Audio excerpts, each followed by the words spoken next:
I was raised very religious, non-denominational Protestant, but going to church like twice a week. And while I had a very negative experience with my church, the one thing that did hit home was Jesus wants you to love your neighbor, to not judge, and to have mercy and grace. And so when he goes around calling himself a staunch Christian, it makes me sad because I know so many Christians who I feel follow Jesus' teachings and are loving and forgiving no matter what their opinions are and have a lot of grace for people. If his goal is to convert people to Orthodox Christianity, I don't know if he's really accomplished that in any meaningful way, because he might have drawn some angry young men to the faith, but I think once they realize they can't use it to abuse the people around them, they'll abandon it very quickly.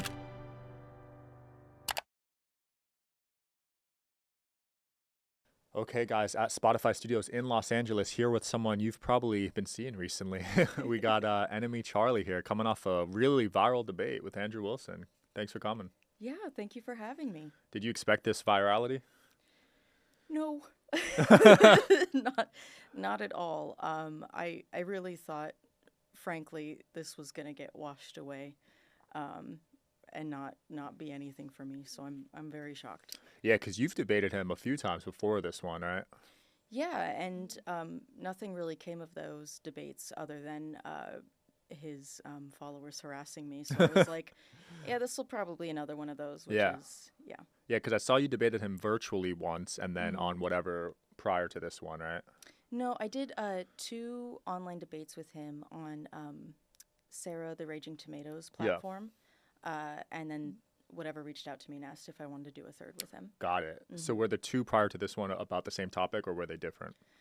They were different. The first one was on, is it moral to take land? Which was a very oddly phrased question, and I was asked to come support someone. And we didn't really talk much about colonization. We talked about meta-ethics. Which was exhausting. I don't even know what that is, to be honest. Just like discourse on the the nature of morality, its basis, is it objective, relativist, things like that. Sort of. And then the second one was more of a discussion follow-up from the debate. Got it. Because I had said I felt like he didn't debate with me in good faith and was just trying to own me. Yeah. And I didn't get to actually hear his side. And so that's what happened the next time. So I've heard that now from a few people that have debated him, that it didn't feel like it was like that. So I guess what made you want to do it a third time, if that's how you felt?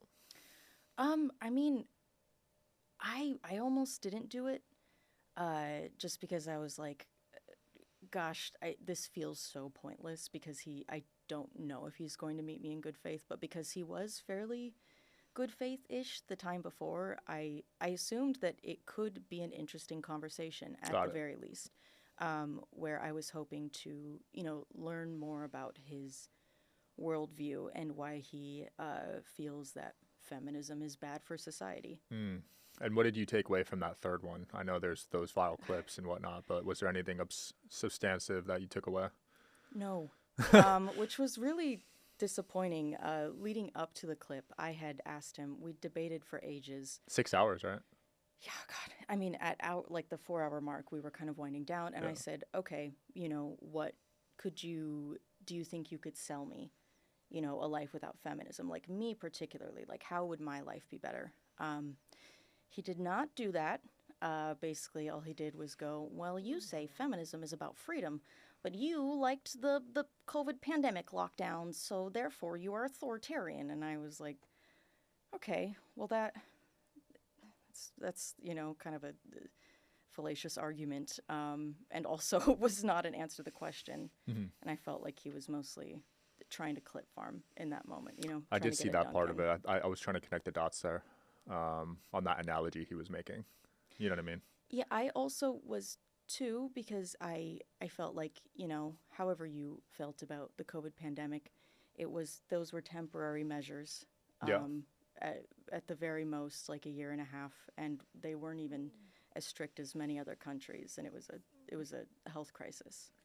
And there was also a lot we didn't know at the time, so I felt like I reacted similar to how you did at first, and then once more information was learned, I went out and about.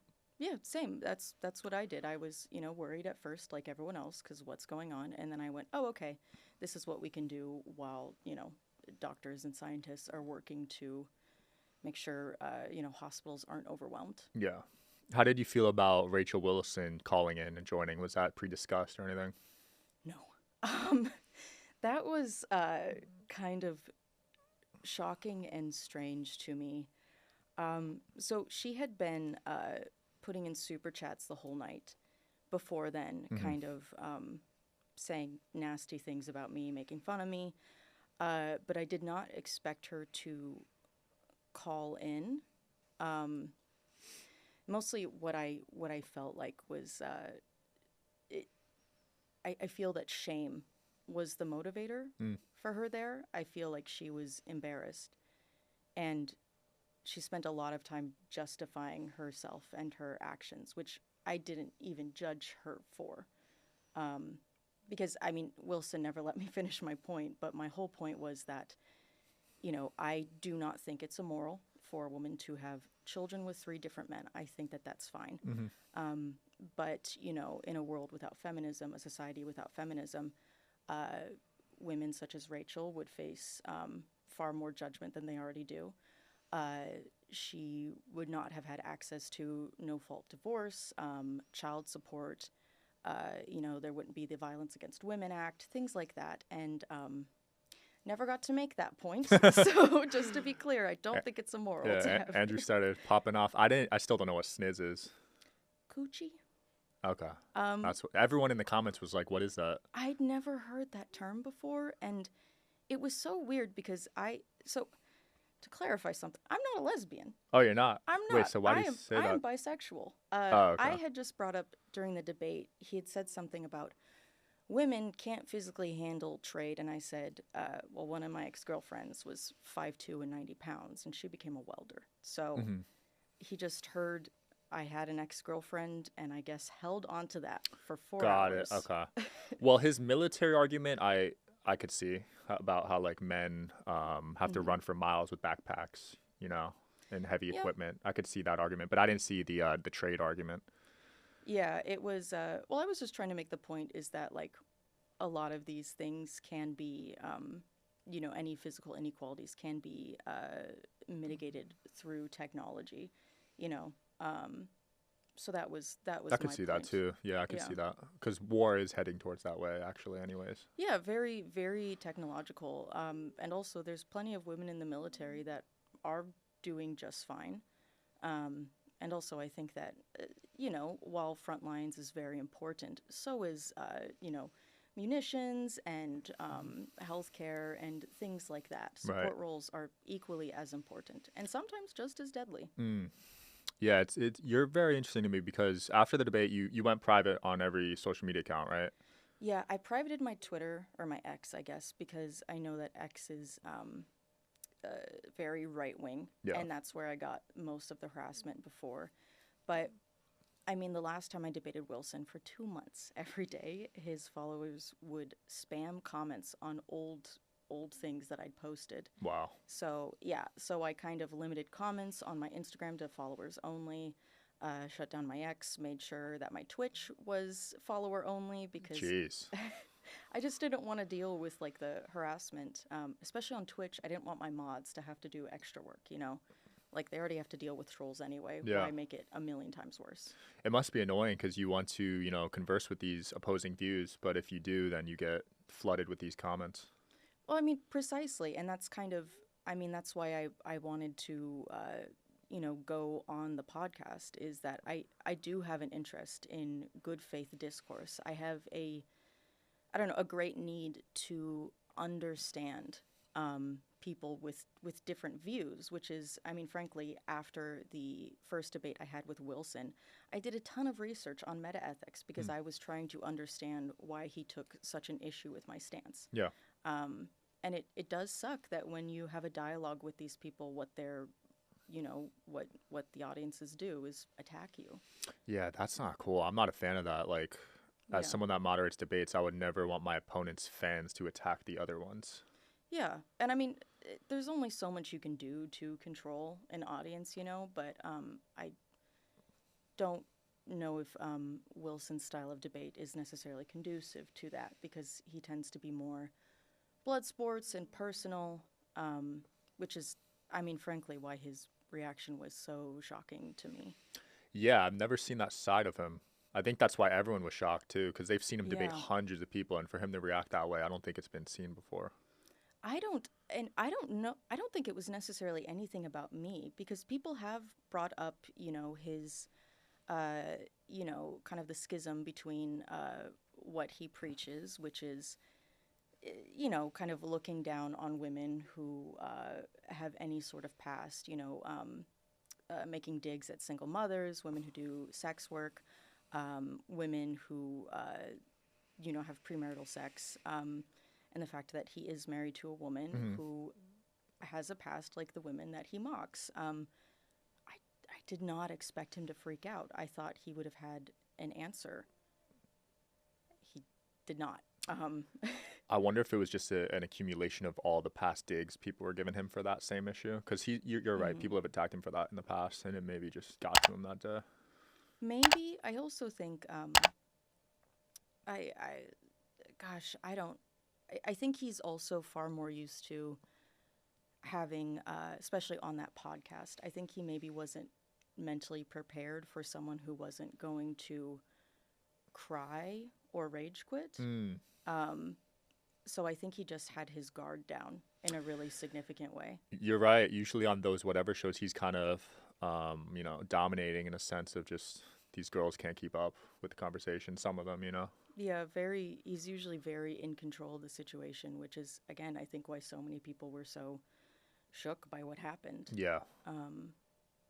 Yeah, it's crazy. Yeah, because he was debating feminists that whole week, and you just happened to be the one where it popped off.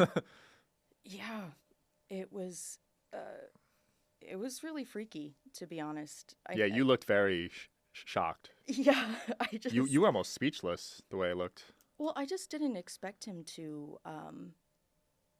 I mean, the sniz stuff, I was like, what? I was so confused when he said that. But then also the slurs really took me by surprise. And I think just kind of the nastiness of it. Because I know some people look at, like me making the comment about his wife as a low blow. But, there's a number of reasons why I don't think it was. She's a political commentator. And the nuclear family and being very hypercritical of women's, intimate past is a part of his platform. And also she was, posting super chats the whole night. And so I was trying to give him a real genuine answer on why feminism benefits him personally, benefits him and his wife. Oh gosh, where were we going with this? His wife, Rachel, why you made the comment. Oh, yeah, and I just assumed that he would be ready. But I went back and I looked at some of his prior interviews on the whatever podcast, and it was a little bit. It took a couple of weeks for it to sink in, but I really got the sense that, like, it kind of disturbed me in a way, because I realized that a lot of what he does on that podcast is go out of his way to make women cry and make them, like, get emotional and leave. Really? And so I've seen him do it once, but has that happened multiple times? Based on the things that I've seen, is that he will go pretty low. I've seen him debate that one feminist, and I think she left, if that's the one you're referencing. Yeah, and there was another woman that he was really angry at her for, I guess, some relationship that she'd had, and she started crying, and he was mocking her. And I guess what really bothered me was that I just got the sense that he didn't really see me like a person, so to speak. When he started clip farming before then, when he was setting it up to call me stupid, and I just kind of realized, oh, I'm just content for him, and I'm, someone to make fun of. And that's what he wants. He wants my humiliation. He wants my pain. And it doesn't bother him.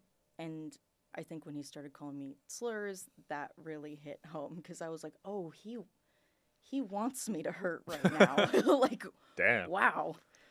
Damn. That's freaky. And it's not like I've been very sheltered. I haven't. You know, I've met people that are not good. I've been out for a very long time, and people have not been good to me. But I always assumed that if they got to know me, they wouldn't have been so cruel. So I guess to, you know, demonstrate to someone in the flesh that I'm a person, just like they are, and then to feel that they are going out of their way to hurt me as much as possible for their own benefit is uncomfortable. Yeah, that's next level. I mean, we just met, but you seem very chill, laid back to me. You don't seem combative at all. So for you to draw that out of him, I'm like trying to figure this out myself. There must have been something that just... I don't know. I mean, people that reviewed the debate, like people that I trust to be neutral on it, said that I was like very passive. You know, like I was very polite and passive during the debate. Like I never lashed out at him until, you know, he made the stupid comment. But that wasn't even much of a lashing, frankly. Yeah. So maybe it just caught him off guard. Yeah, and I think he does potentially have a lot of shame about his wife's past. Interesting. And I think he knows that, you know, the things that he preaches about women and the way that he's cruel to them is not, you know, conducive to having married a woman who has had children with 3 different men. Yeah, because I know on the red pill, I don't know if he's considered red pill, but a big thing is like a woman's past matters a lot, right? With the body count. Yes. And whether or not he's considered red pill, I think is irrelevant because he has been claimed as such. I do believe the vast majority of people, at least like, I mean, I've had friends and family I haven't spoken to in years reach out to me about this clip. Like they think that the Whatever podcast is Andrew's podcast. Wow. Because like what they see of him, what they've ever seen of him is him making red pill talking points about women and being like, you are basically... you know, damaged for life, unlovable because of, you know, anything that you've done and even trying to redeem yourself. Like, gosh, like he was really hard on, I think her name is Nala Ray. Yeah. But she's a sex worker who stopped doing sex work and converted to Christianity. Yep. And he was hard on her and was, you know, talking about how if his child did sex work, he would, you know, disown them. Wow. Even if they became a Christian again. Just things like that. That was just like, oh, wow. Like, cruel for cruelty's sake, in my opinion. Dang. I knew he was hard on her. I didn't know he said that. That's pretty nuts. Yeah. It was brutal. Yeah, because he's pretty hardcore Christian. I moderated a debate with him right before yours, actually. Was that with Coach Greg? Yeah. I was told about that the next day. Oh, you were? About Coach Greg, that Coach Greg had exposed the 3 baby daddies thing later. He actually, later he did. But on the debate, he didn't know about it. So he didn't bring it up live. But it was hard to moderate. I thought Brian did a pretty good job moderating yours. Because I could not control either of my attendees or whatever. Oh, wow. My debate opponents. Yeah, I think Brian did a pretty good job. But after the outburst, he sided with him, right? Well, they're best friends. Yeah, they're besties, and you know they financially benefit each other a lot, they have a course which is together. Fine. You know, like they like they help each other a lot, which makes sense. But it was kind of just after the outburst, it was just a 3-on-1, and Andrew Wilson kind of constantly talking over me, which was very annoying because I'm a fairly soft-spoken person. Yeah.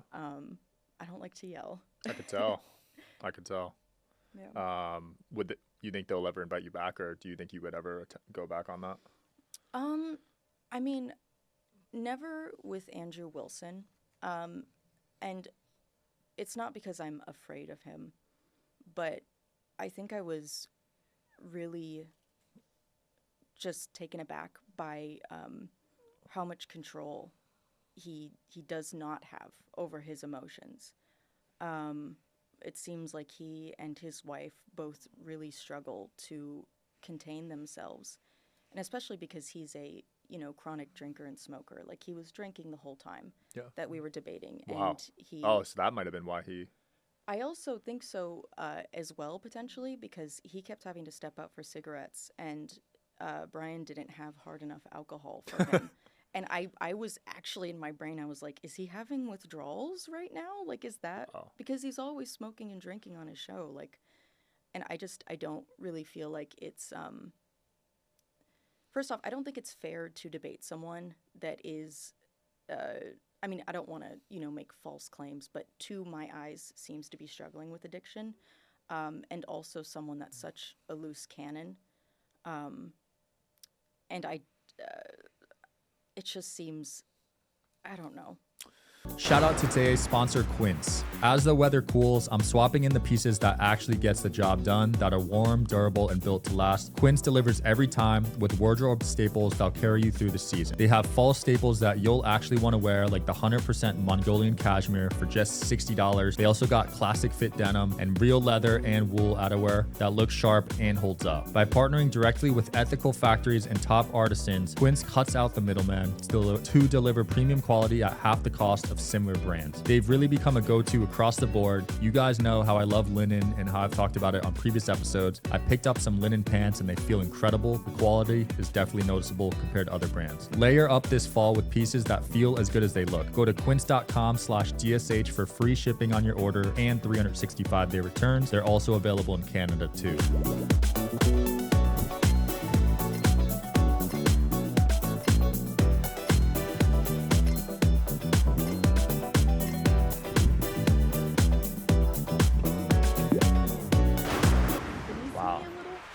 No, I could feel that. Like, if I'm debating someone, I wouldn't really want them to be drunk, to be honest. Yeah, drunk or having withdrawals and then freaking out. Like, I would prefer to debate with people that are in control of themselves. Which is, I mean, one of the craziest things about this is that I don't think this clip went viral because of me or anything I did. It was Andrew's reaction. Like, he really had an opportunity there to essentially say, as a Christian, I believe in grace and forgiveness. Like, he had a moment to own me there and make me look like a terrible person. He didn't. He did not at all. I also think the reaction is important, like how if you're going to double down on that take or if you're going to, like, kind of apologize or say what you were thinking in that moment, So I think him reacting the way he did could have played a role into how viral it's going. Yeah, absolutely, because he has just doubled down. My friends sent me some tweets that Andrew and Rachel Wilson have made about me, and it's all it's a little gnarly. It's attacking. Andrew found out later that I am detransitioned. So for about 10 years, I did identify as a man, as in, to explain, I XX chromosomes, born with uterus and all that, but I wanted to transition to male. Yeah. I was on testosterone for a little bit. He found that out later, and so he was making tweets calling me like an FTM T-word, TRANNY. Oh, got it. Yeah. And then just saying crazy things about me. And Wow. also what bothered me was, kind of making the claim that I said that they should abort their kids. That one I saw. Could you explain what happened with that? Yeah, so it got into, and mind you, after his outburst, I was like, okay, this is no longer good faith. All right. Like, I'm not, I was, I think, fairly polite afterwards, but I was just kind of not interested in, like, conceding anything. And so we talked about promiscuity, and they brought up abortion and said, I said, I didn't make it clear at the time, but what I was trying to say is that if she had 3 abortions, rather, having children with 3 different men, optically that would make her look less promiscuous because Right. you can conceal an abortion. You cannot conceal children that are, you are raising and taking care of. And then they asked me if she should have, and I said, well, maybe, because I mean, to be fair, she had just got done telling me that she was abused by her husband, and I was like, in my head, well, I mean, yeah, I think probably an abortion might be preferable to, having a child with, if she's to be believed, an incredibly abusive, dangerous Yeah. man. Half her tongue got pulled out. I saw that. Yeah, that's the claim that she made. I've heard people say that those aren't substantiated, but I also don't like to not believe victims, so I think, I'll roll with what she says. And my point was not that I think she should have aborted her kids, but that, my goodness, that's what I would have done. And that's what I said, is I in your shoes, I would have done that, because I do think it's the idea of tying oneself to not good men for your entire life is seems not great. Yeah, he took a lot of offense to that. I saw that clip. Yeah, which was I almost, in a way, I don't know if he actually found it offensive, because I did a little bit more looking into Wilson after this, and he's said some pretty heinous stuff about just the value of human life. I think, like, he mocked Palestinian Christians, like reaching out to him to see if they would, promote donations, and he's like, I don't care if you're not American. And so I'm like, do you actively care? Plus, even if I had said, you should have aborted your kids, which I didn't, that's like Call of Duty level insults. That's like when someone says, your mom should have aborted you. It's like, well, she didn't, and I'm here. Like, his children they were born. Their kids are born. Can't take that away. Wow. So it sounds like you two aren't gonna make up. I don't think so, because I do think that, looking into him after this and the way that he treated me and the way that he acts, I just feel like he's not a good person. Wow. And I think that, what he does with his life, the way that he makes his money, is a lot of just spreading misery and hate. Whatever he says about what he does on his own channel is one thing, but he's most well known for his whatever podcast debates.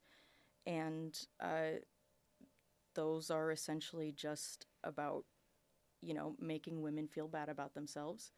And then, in a really big way, convincing young men that every woman they know probably has had, slept with 100 men. They all have OnlyFans. They've all had 10 million abortions. Like, it's just not healthy. And I think it is, like, making gender relations worse. So for his role in that, also the way that he just, like, seems to love hurting people, getting personal, I can't condone it. Yeah.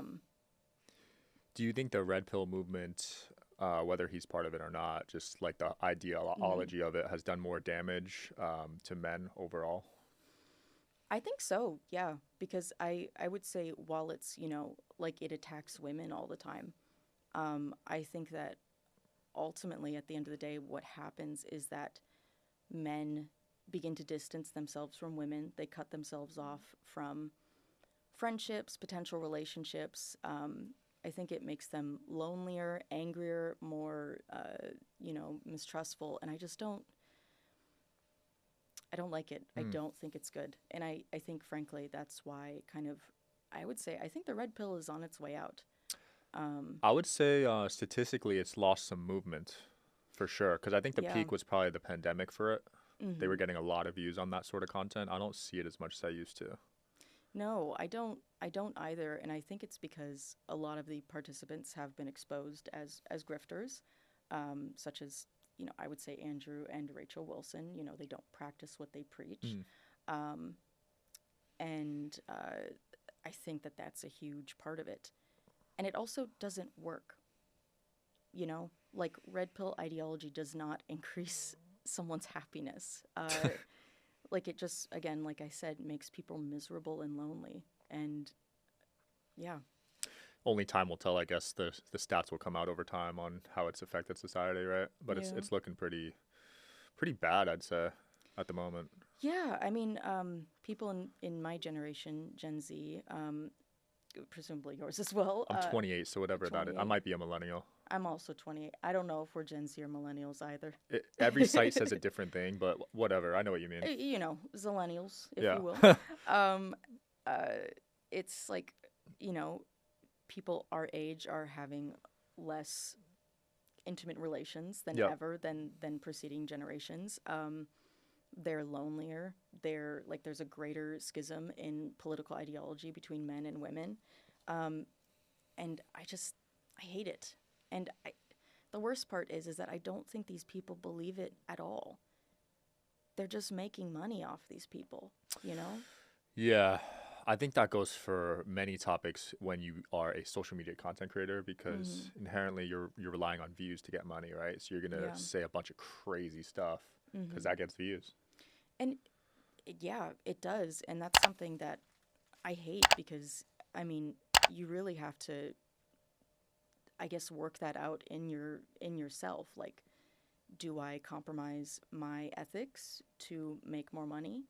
Do I participate in that sort of media circus? Or, you know, do I stay true to who I am and my beliefs and not make as much money, maybe even fail? Yeah, it's a battle everyone's got to deal with in our space. I've interviewed almost 2,000 people now, so I get to see what wow. they're like on and off camera. And I would say a majority of them are putting on a bit of a persona, 80%. Yeah. Yeah. And it's very scary and strange It's to see. scary, yeah. I'm the same I try to be the same on and off camera. I might amplify it a little bit for the podcast, but nothing crazy. But I had some wealth going into this, so I don't have to rely on platforms to get money. Like, I just do this because it's fun, and That's money's more of a awesome. byproduct. Yeah. You know what I mean? I mean, that's the best way to do it because it But- keeps you honest. Yeah, so I can recognize that, but I also recognize people got to make a living too. So it's, Right? you know. It's a, you know, and you would think that content creators, to bring it back to Wilson again, would have a bit more empathy yeah. for women who end up doing sex work in that way because you got to do what you got to do to survive. Evidently Yeah, not, I guess though. it goes against his Christian beliefs, you know. That's where he draws the line. Yeah. And I was raised very religious, non-denominational Protestant, but going to church like twice a week. And while I had a very negative experience with my church, the one thing that did hit home was Jesus wants you to love your neighbor, to not judge, and to have mercy and grace. And so when he goes around calling himself a staunch Christian, it makes me sad because I know so many Christians who I feel follow Jesus' teachings and are loving and forgiving, you know, no matter what their opinions are, and have a lot of grace for people. And he does not at all. And I don't think he really does much to, I mean, if his goal is to convert people to Orthodox Christianity, I don't know if he's really accomplished that in any meaningful way, because he might have gained, you know, drawn some angry young men to the faith. But I think once they realize they can't, you know, use it to abuse the people around them, they'll abandon it very quickly. Yeah, interesting take. So you believe you can balance the two? You can still have a religious background and do sex work or that type of content? I mean, I think that would have to be up to each individual. But I think that, you know, if you are someone who is religious and you have negative feelings about sex work and you feel like it goes against God, I would assume that you would do your best to be kind to sex workers, you know, the way Jesus had grace for many people who had sinned. And you would want to be gentle and kind and supportive, and encourage them kindly to leave that lifestyle. I personally don't take issue with sex work as long as someone is doing it of their own volition and is safe, whatever. I think it's don't fine. have an issue with it. I've had plenty of them on the show. Some of them are even Christian, you know, so it doesn't affect me, you know. Yeah. I'm gonna let them do what they do, but I'm all about accountability at the same time. Like, people are addicted to porn or whatever, and you You know, I've dealt with that, but you got to have some accountability too. Yeah, absolutely. I mean, I think it's just, I, we could not predict, evolution could not predict the sheer amount of dopamine sent our way that are, and not just porn, but my goodness, Social media. Social media in general. And I think that, you know, that's why we're seeing porn addiction become such an issue. We've always had pornographic material of some kind, Right.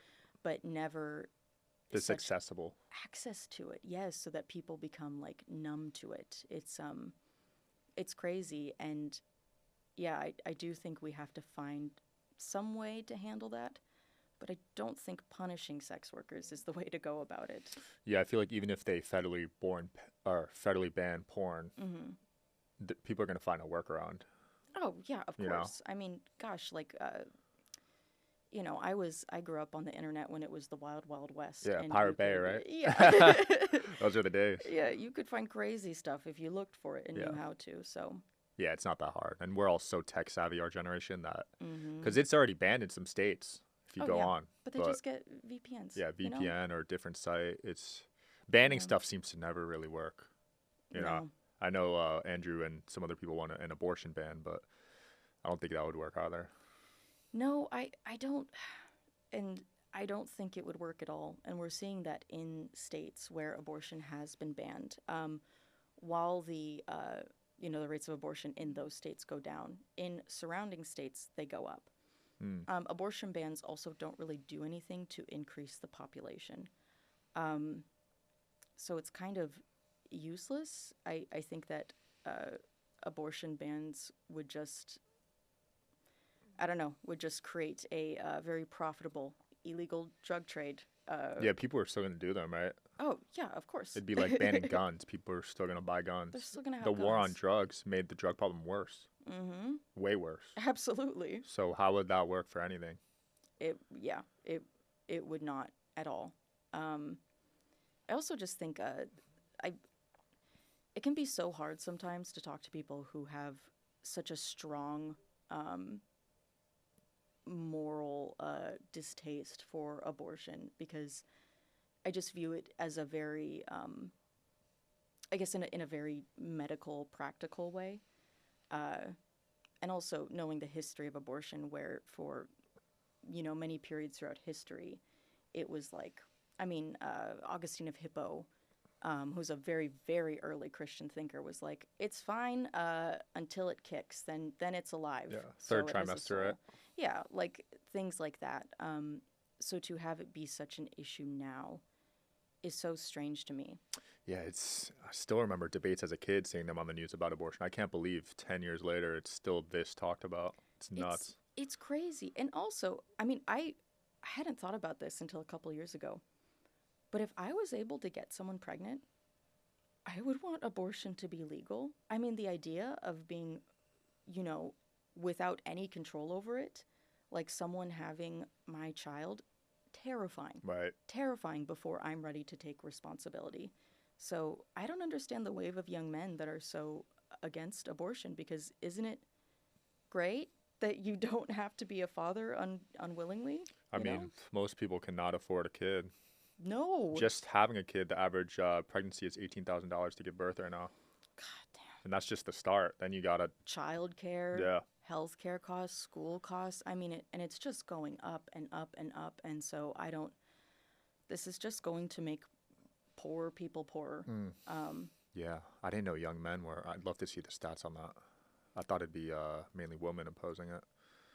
Opposing abortion. Yeah. I do think, I'm not sure what the stats are on like the gender divide. I do think that there's a number of like very religious women that oppose abortion. That makes sense, yeah. Yeah, and I also think that there's definitely a lot of like reactionaries online who are kind of trying to profit off of these sorts of things, and will, you know, promote themselves as, oh, I'm a woman who is pro-life. I'm not like those hussies. Things like that. Yeah. Have you thought about what's next? I mean, going viral, I'm sure you're getting tons of offers to go on other debates and podcasts and all that. I've gotten a couple of offers with things like that. a friend Fresh and Fit. suggested I should go on Fresh and Fit with her, and I was like, oh gosh, because on one hand, I do find interacting with people with those worldviews, if they're incapable of treating me like a person, to be distasteful, but if they can be polite to me outside of that and won't scream at me and have to drink the whole time, Yeah. I think I could have a conversation. So Myron and Fresh don't drink. I know Myron doesn't. Fresh, I don't think he drinks on set. Fresh is pretty respectful on camera. Myron does play a bit of a role. He's the one that you see always yelling at girls. I mean, I can banter, Yeah, I think if you do go on there, it shouldn't be you and 8 girls though. No. You know what I mean? Like their typical No. setup. I think it should just be you and your friend and Myron and Fresh. Yeah, I mean, I think that would be interesting. I'd want to go with I think you've interviewed her before, Kyla, not so erudite. That'd be a good Yeah. episode. You two Yeah. against them too. Yeah, she's sharp. Yeah, you two could hold your own. I think I'll try to set that up. Oh yeah? Yeah, Myron's Okay. been on my show like 6 times. He's actually really nice off camera. I believe it, because most people, like, at TwitchCon this past October, I met a number of people that I've done debates with who have wildly different political beliefs than me. I mean, like, polar opposite of the spectrum. And like my buddy Admiral Gibbs and Jebtan, we drank whiskey together and Wow. smoked cigars, Like, Look and at they you. were- I know, it was awesome. I love it. Like, we got along so well, and it was just, they didn't have any issue with, me being queer or my past gender stuff. We hung out with my best friend Dramos, who's a black man, and they Yeah. were weird. Like, so I guess that's why Andrew was so shocking, is I'm so used to, like, Getting along with. yeah, even if we have different political beliefs, we can respect each other, treat each other like people. Yeah.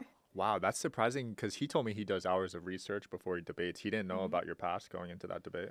He knew nothing about me, and I think he was, honestly, so he was going to he did his rematch with Naima, Yeah. and I really feel like, because I was so passive during our first 2 debates, I feel like he really went into this like, this is going to be easy. Right. Like, nothing about this will be difficult. And so I just don't think he bothered to put in the research. He also researched, he debated or had a discussion with Amaranth. Oh yeah, right before you, I saw that. So I think, like, 2 very, like, famous, female figures online. I think he concentrated on them, and then I kind of accidentally blew his whole shit up. Yeah, you came out of nowhere and he probably thought it'd be a layup. Yeah, which is, again, so weird to me. So weird. I didn't even mean for it to be an alt. I didn't really? even mean to alt on him. I just thought I thought he'd get a little pissy. Yeah. And I thought we'd, argue about it a bit. But I could not have anticipated that reaction. But God, I guess I'm glad it did happen, because I didn't get, harassed like crazy. A little bit of harassment, No. of course, but Oh, that's good. So it wasn't as bad of a backlash as his previous no, debates. it was crazy. Like, for once, I was like, oh my God, people on the internet are on my side and they like me. This is insane. I've never experienced this before. Which, by the way, to pull that off on someone who had kind of home field advantage because he's been on the whatever a lot, pretty hard to do. Yeah.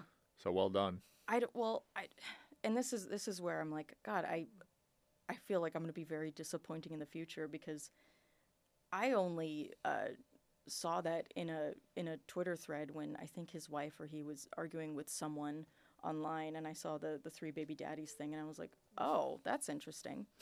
It's not like I do research into the people I'm debating. Yeah, know? because you usually don't go after the personal. You're kind of staying. No, I on like to point. stay on the point, because I feel like that's what you're supposed to do in an intellectual debate. It's not Yeah. about, owning your opponent. But Andrew does get personal. Like, I've watched a lot of his debates where his opening will be like, you tweeted this and said this, and you've dated a trans person, so blah, blah, blah, blah, blah. I can't remember the dude he did That's that to. funny. But it was just like, oh my God. Like, Yeah, he throws in those little personal jabs. yeah, which is, again, so just... Part of me wonders if that's Crazy. strategic to invoke emotion in the opponent so it makes him look better too, because he knows Like objectively, he's pretty good at debating, you know? He is. He's like, I do feel that his arguments are unsound, but rhetorically he's very clever. And Yeah. he is good at upsetting his opponents. Right. Like, So crazy. part of me wonders if that's like a big brain, high IQ strategy, you know, to get your opponent upset. Yeah, is to, bring up their past, mock them a little bit, make kind of crazy accusations. And he did not do that about me. That wasn't working on you, right? No, because again, like I said, I've been out since I was 14. Yeah. I have been called every slur in the book. I have had men bigger and scarier than Andrew Wilson, be like, oh, if you think you're a man, so I can hit you, right? And have to be pulled back by people. Like, that's not going to hurt my feelings. Like, I've also, I grew up on the internet. Yeah. And I was a World of Warcraft player. That'll toughen you up. Yeah. Like, I'm very numb to it. I'm like, okay. The internet trained me, because I'm a PC gamer too. It really trained me to have thick skin. Right, because you know? have to, because people will just say the craziest things Yeah. about you. Yeah, You know? I played RuneScape, Maple Yeah. Story, all that. My brothers were addicted to World of Warcraft. I was a little too. So you were playing young then? Well, my older brothers started playing it, Okay. and so I got on it as well. I didn't really know how to play, so what I would do is I would role play with all of the NPCs and use the walk button. It was very ridiculous. Yeah, because that but game's complicated. It is, yeah. There's a lot you could do in that game. That's why I didn't get into it. It was too hard for me. No, it was. I mean, I never, when I was a kid, I didn't reach, level cap for a very long time. Okay. I think it was only when I was 14 till I reached level cap, just because, the PvP stuff and the rating stuff was too complicated. Yeah. I just wanted to pretend that I was a wizard. That makes sense. You still play anything these days, or are you done gaming? I think that when I first started streaming on Twitch, I did a lot of gaming, and I think that it kind of, wore me out a bit. Yeah. But what'll happen is I'll get really addicted to a game, and I'll go months where I treat that game like a job. 8-hour shifts on that game. That's where I'm at right now. What are you playing? Catan. Oh, is that that's the rhythm game? No, it's a strategic game. It's like chess. Before Catan, it was Oh. chess. Then it was Clash Royale. Then it was Brawl Stars. Have you heard of that one? I haven't. These are all mobile games. Mm-hmm. Yeah. Right now I play a little Fortnite, but that's just more to de-stress. Yeah, I feel that right now I've been playing Peak. I haven't heard of that. You Peak? climb a mountain with friends. Oh, You're like little Boy Scouts. I think I might have seen clips. It's really fun. But that's cool. Catan is a board game as well. Yeah. So you like strategy games? I love yeah? strategy. Nice. So if I'm playing games, I want it to be pretty skill-based and not too much luck, because I'm a sore loser. Yeah. I feel that. So when I lose to someone, I want it to be like, okay, he's better than me. When I lose to someone and they get lucky, shit pisses me off so bad. It is the worst in the world. So I take it you never really got into the Overwatch, Marvel Rivals, League of Legends scene? I tried Marvel Rivals for a bit and League, but I would get too mad. My teammates would just blow the game and I would rage quit. So you have to rely on other people. It's not just you. And so Exactly. it is luck. Yeah. God, I hope I get good people today. Yeah, you need good RNG to have good teammates that know what they're doing. Yeah. And I'd just rather lose skillfully than that. Right. You know? Right. At least losing because of something you did. Exactly. But this was fun. I hope you do some cool debates in the future. I'll be keeping an eye on you. Where can people find you in the meantime? Find your streams and your social media. I am enemy. Should I look at the camera? Yeah, this one I think. I am enemy Charlie everywhere. I stream on Twitch 4 times a week. I try to post on Instagram regularly-ish. I'm on X. Post a little bit on TikTok, and I'm gonna try to get into YouTube video essay making just to put my MLit to use. Nice. Let's go. Well, thanks for your time today. No, thank you for having me. This was lovely. Yeah, check her out, guys. We'll link to Twitch and YouTube and all that, and I'll see you guys next time. I hope you guys are enjoying the show. Please don't forget to like and subscribe. It helps the show a lot with the algorithm. Thank you.